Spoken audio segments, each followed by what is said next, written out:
Thailand தலைநகர் Bangkok நகரில் கடந்த வாரம் நடைபெற்ற 6வது ஆசிய ஓபன் ஸ்கூல் சர்வதேச நீச்சல் சாம்பியன்ஷிப் போட்டியில் நெல்லை மாவட்டம் வடக்கன்குளம் பகுதியைச் சேர்ந்த 10ஆம் வகுப்பு மாணவி மரிய வின்சியா 5 பதக்கங்கள் வென்றுள்ளார்.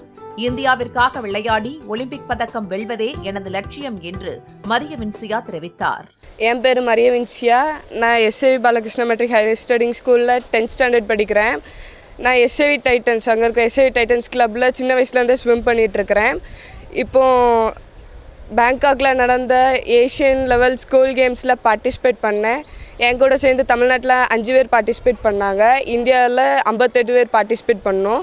ஓவராலாக 21 கண்ட்ரிஸ் கலந்துக்கிட்டாங்க. அதில் 5 மெடல், 2 கோல்டு, 1 சில்வர், 2 பிரான்ஸ் எடுத்தேன். இதுக்கு சப்போர்ட்டிவாக இருந்த கரஸ்பாண்டன்ட் சார், பிரின்ஸிபல் சார், எங்கள் கோச்சஸ் எல்லாருக்கும் ரொம்ப நன்றி. இதே போல் ப்ராக்டிஸ் பண்ணிட்டு ஒலிம்பிக்ஸில் போய் மெடல் அடிக்கணும்னு தான் என் கோல். அதுக்கு ஹெல்ப் பண்ணுவாங்கன்னு நான் நம்புகிறேன். ரொம்ப நன்றி.